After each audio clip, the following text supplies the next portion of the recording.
Иса Өмүракунов тагдырдын ар кандай оор сыноосуна кабылган 31 баланы багып алган. Аларды тарбиялап, курсактарын тойгузуп, окуусуна көңүл буруу анын негизги жумушу. Бул иш менен алектенгенине 10 жылдан ашкан Өмүракунов жалпы 200дөн ашык бала, 100гө чукул кыз келиндерди үйүнө калкалаган. Көпчүлүгү кайра өз жолу менен кетишет. Өмүракуновдун жоопкерчилиги чоң бул ишти башташына эмне себеп болгон?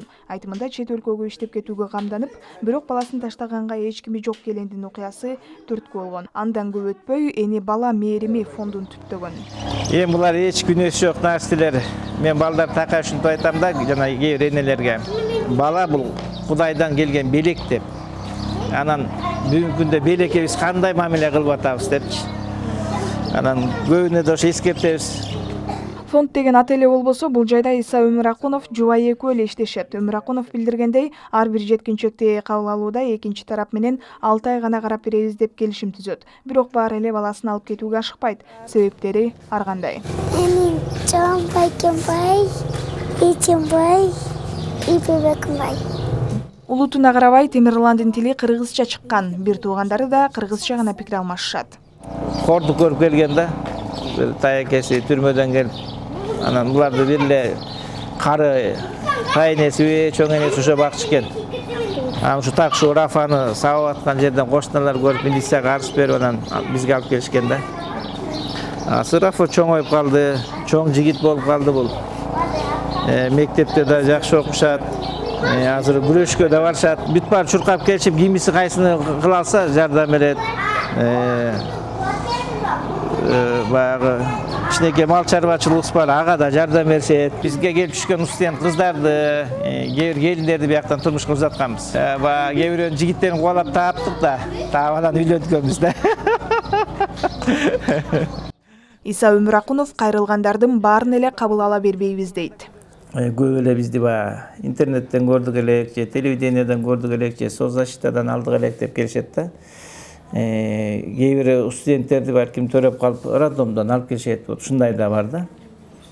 Анан биз эң негизги таанышканда эле биз анын сурайбызбы, баарын эле келгенин баарын ала бербейбиз да. Чын эле муктажбы, чын эле көчөдө калдыбы, жардам бере турганы жокпу, ошонун баарын иликтейбиз да. Чын эле ошондой болсо, биз атайын дело ачабыз, анан ошого жараша жардам беребиз да. Каарманыбыз социалдык кызматкер адистиги боюнча билим алган. Психолог кесибин аркалаган жубайы менен 5 баласы бар. Ата-энесинин бул демилгесин башында дароо түшүнбөгөн балдары бул тапта өздөрү да жардам берип турушат экен. Баса, жашы жете электерге өз ыктыяры менен түрдүү багытта билим берип, өз өнөрүн үйрөткөндөр да аз эмес. Аслында бул балдар дагы мындай адамдын өтө мындай мээримине муктаж, сүйүүсүнө да муктаж, ошо сенин көңүл бөлүп туруңа да муктаж. Кээде дайым ушунча балага кээде жетише албай каласың го. Мындай көңүл бөлсө экен деп кээ бирөө даже ооруп калат да. Өзүнө бурдуруш үчүнчү. Анан колдон келишинче баягы аракет кылабыз апасы экөөбүз. Эмне үчүн ата-энелер балдарын мамлекеттик балдар үйлөрүнө алып барбай, шарты начар жеке үйлөргө кайрылып жатышат?